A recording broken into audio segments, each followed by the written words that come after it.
Welcome, folks, to Bearded Appliance Repair. Today we got a Frigidaire freestanding range.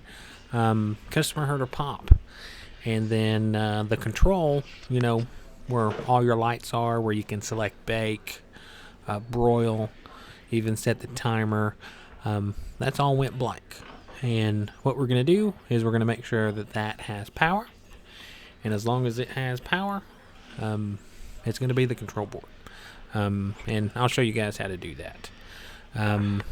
Right here, you got to get this panel off, and I'll show you how to do that real quick. You got 1, 2, 3, 4, 5, 6 quarter-inch screws to get out. You take all those out, bring it from the bottom out towards you, and she'll fall right off. But when you do that, make sure you do have power off. And then once you get it off, you can turn power back on and do these checks that I'm about to do. But you have L1 that you want to check, which is the black wire on the right hand side there, and then L2, which is the red wire. You want to make sure you got 120 to ground or 120 to neutral on L1 and L2. So those are, you saw them both. 120 on L1. We'll do it again, which is the black wire. Boom. 120 right there. And then 120 on L2. So we got power coming in, and the power's just not being distributed properly on the inside of the control board. And that's what we're going to replace today as well. So if you guys have a blank control, just get back there, make sure it's got power to it. You don't want to go ahead and buy a control panel for it. You just want to verify it first, because in a lot of cases these panels are pretty expensive. You could be looking anywhere between $150 to $200. Maybe a little bit cheaper if you can find a used one or something. But if you need one, I'll have a phone number in the description below, so you can call with your model number, and we'll make sure that you get the right part. But whenever we're replacing this control panel, make sure power's off after you verified that power is to it, and take out all the connections. And if you have to, snap a picture of it before you do it, just to make sure you get everything back in the right spot. You may have seen me have my phone out and snap a picture of it, and I'll look at it again whenever I put this thing back together, just to make sure I got the wires in the right spot. But after that, you just get the 4 screws out that are holding it in, and the panel comes off. There is something else that we got to do before we put the new panel on. The new panel does not have a faceplate.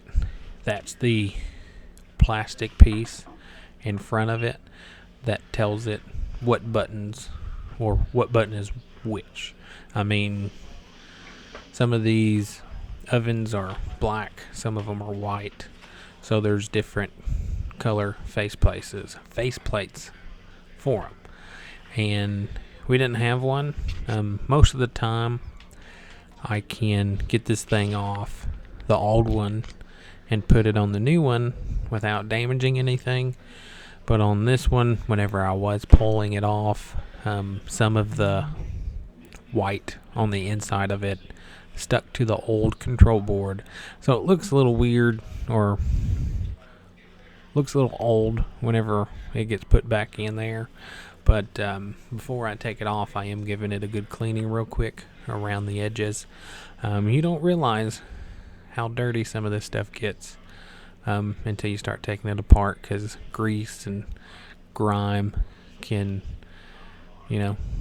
make its way through the tiniest cracks. But giving it a good cleaning first, then we're going to try and peel it off without having any of the white stuff come off, because you can see how clean it is now before I take it off. Looks good. And then whenever I take it off, you'll see some of the white just stuck to the old board, and in some cases there's nothing you can do about it. But if it happens to you and you don't like the way that it looks, you can order a faceplate too. They're not too expensive. Well, they're expensive for what you get. I think you're looking around $30 or so for a faceplate like that. But customer said that they could live with it. Being a little weathered a little bit, you can say. But you can see right there, that's the first part where it messed up. So I got my putty knife to help maybe prevent any more of it from coming off, and just trying to, make it look as good as possible for the customer, so it's not an eyesore, you can say. I know if I did this to my own oven, my wife would make me get a new faceplate, but that's just the way my wife is. But yeah, try and peel it off as gentle as you can to try and not peel any of the backing off. Otherwise it'll look weird. But I'm gonna let you guys watch this for a little bit, and we'll get that faceplate on the new board here in a minute.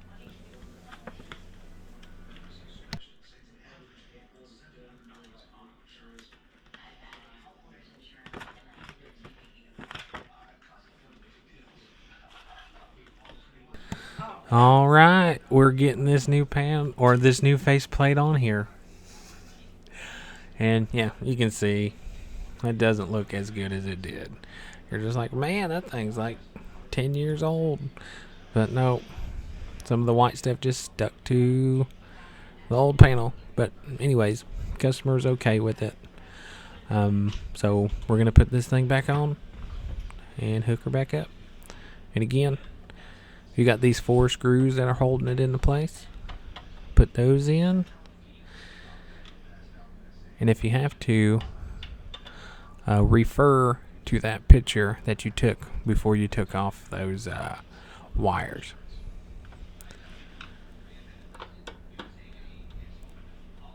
The bake wire, which is usually the yellow one that'll go on top, then it's the blue, then the black, then the orange, and then the red. Pretty sure that's right. But first you gotta secure it, of course, with these 4 screws.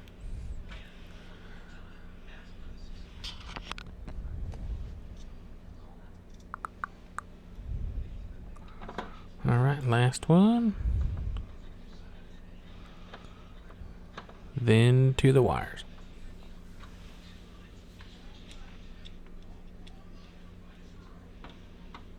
Oh, sorry, one more.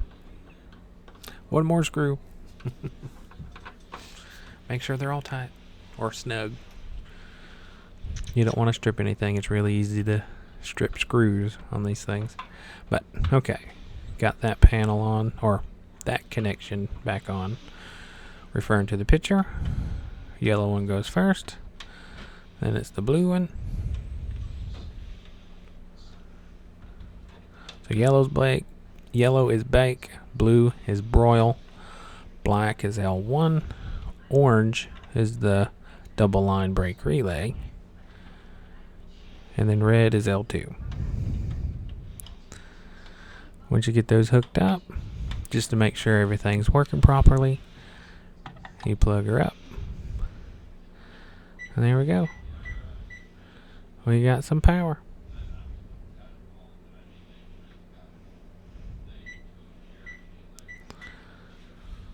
Check bake. Make sure that heating element's working. You don't have to tap the element like I do. All you have to do is, hold your back hand to it and give it 10 or 15 to 30 seconds, and you should start feeling heat. And I'm doing the same thing for broil right now. So your broil and bake elements are now working. And yeah, that's it. We know putting in this new panel is working. So we're going to turn power off one more time. get that back panel back on, and the repair will be finished. And when I first try to put this panel on, I'm trying to put it on upside down. So just make sure you're not doing it the way I'm doing it right here. Just follow the caution labels on the back of it. If it's upside down, the panel's upside down. So, yeah. The panel does not go on this way. And I'm realizing that right now. Alright, getting the panel on the right way here. You just hold it in place. You get those tabs on the inside of the top of the control panel housing there. On the left and the right hand side. Put some screws in there to hold it into place for you.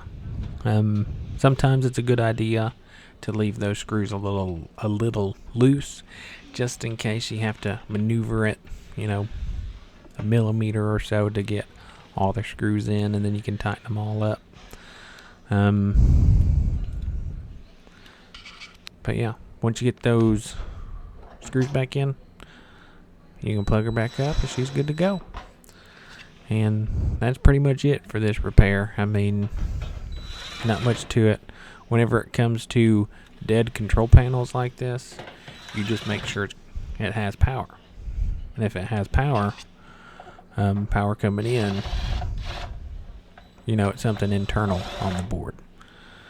And if it's not getting power, that's when you're like, okay, it might be a power problem. And then, you got to check to make sure you got your 240 at the wall. And you can have one of the, for 240, you need 2 legs of 120. And one of those can be missing. You could have L2 and not have L1, and then you'll get, a similar looking issue where you will have a dead display. But in this case, we had both L1 and L2, so we knew it was the control board, so we went ahead and swapped it, and boom, we got a working oven. So that's pretty much it, guys. If this helps, give me a like, subscribe, and I appreciate y'all watching. And if this does help and it works, let us all know. Thanks.